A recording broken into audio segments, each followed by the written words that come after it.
प्यारी सात संगत जी, प्यार से बोलना। धन निरंकार जी। सात संगत जी, प्रेम से कहना। सात संगत, जब सद्गुरु का ब्रह्म ज्ञान जीवन में बस जाता है, इस चित्त में बस जाता है, तो फिर पहुंचने की गुंजाइश नहीं, इंसान पहुंच जाता है। फिर मोक्ष की कोई ऐसी बात नहीं कि मोक्ष मिलेगा, ये तब तपस्या कर लें। फिर मोक्ष मिल जाता है, मुक्ति मिल जाती है। मुझे मेरे बंधनों से मुक्ति मिलनी शुरू हो जाती है, मुझे मेरे विकारों से मुक्ति मिलनी शुरू हो जाती है। और यही फिर एक भक्ति का मार्ग है। जैसे कहा भी गया है कि ज्ञान गुरु दा इंसानानु मुक्ति मार्ग पांदा है, कि जो गुरु का ज्ञान है ये जिस इंसान के जीवन में आ जाए, फिर ये ज्ञान प्राप्त कर कर वो इस मुक्ति के मार्ग पर आ जाता है। और इसी मार्ग पर जब हम चलते हैं, इस ज्ञान को जीवन में बसा के, तो वो भक्ति बन जाती है।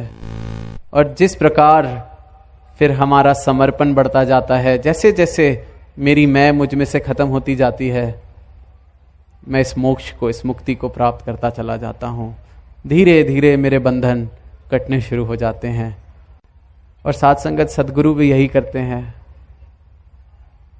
जैसे अक्सर एक बात कि मैले कपड़े अगर धोबी के पास आते हैं तो वो उसको धोता है, कोई साफ कपड़े अगर धोबी के पास लेके जाएंगे तो कहेगा कि उसकी ज़रूरत क्या है। और आज अगर कोई यहाँ पहली बार इस मिशन की आवाज़ सुन रहा है तो अक्सर ये सवाल भी आता है कि मैं तो इतना क्रोधी, इतना लालची, इतना लोभी, क्या मुझे भी ज्ञान मिल सकता है?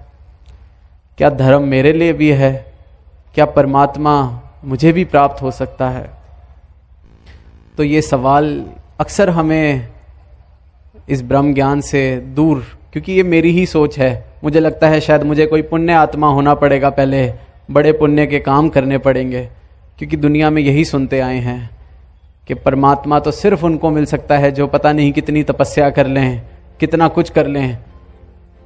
वही 25-30 मील का रास्ता बता देते हैं तो इंसान डर के दूर ही बैठ जाता है कि क्या जाना, इस रास्ते पे हमारे से होगा ही नहीं, हम ये कर ही नहीं पाएंगे। इसलिए ये डर कि छोड़ो, इतना कुछ छोड़ना पड़ेगा, खुद को ख़त्म करना पड़ेगा परमात्मा को पाने के लिए, सर कटाना पड़ेगा, तो ये रास्ता शुरू ही नहीं कर पाते। पर जब सद्गुरु जीवन में आते हैं, वो ज्ञान जब ब्रह्म का देते हैं, फिर इस मार्ग पे हमें डाल देते हैं। सीधा ही मुझे पापी से महापुरुष का दर्जा मिल जाता है जब मैं इनके चरणों में आ जाता हूँ। फिर इनके जो ब्रह्मज्ञानी संत हैं, उनके प्यार के साथ, उनके साथ के साथ ये जो भक्ति का मार्ग है, मैं भी चलना इस पर शुरू करता हूँ। धीरे धीरे मेरा क्रोध, जो पहले क्रोध था, वो प्यार में बदलने लगता है। जो नफरत थी, मैं उससे भी मुक्त होने लगता हूँ। जो अज्ञानता थी, वो भी मेरी छूटने लगती है। वही जो भगवान बुद्ध ने कहा कि बड़ी करुणा, तो यही करुणा सद्गुरु और सद्गुरु के संतों में होती है कि धीरे धीरे, जिस तरह सद्गुरु माता जी अक्सर फरमाते हैं कि अपना सुधार, सेल्फ करेक्शन, अगर लग रहा है कि मैं कल से आज बेहतर हो गया हूँ तो कल और बेहतर होना है। ये इतनी सीढ़ियां हैं कि कभी पूरी नहीं चढ़ सकते। एक सीढ़ी चढ़ी, चलो अब एक और चढ़ेंगे। ये मार्ग है भक्ति का और ये मार्ग है भक्त का। तो ये जो करुणा लेके ये संत यहाँ आए, तो इनके अंदर भी ये करुणा, इस करुणा के सागर से आई है, सद्गुरु से आई है।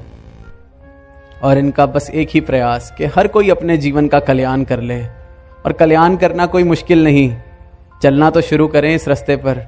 बहुत ही प्यारा रास्ता, इस सच के साथ चलें। हर पल में निरंकार का वास, हर पल में सद्गुरु के संतों का साथ, हर पल में इस परमात्मा को शुक्राना।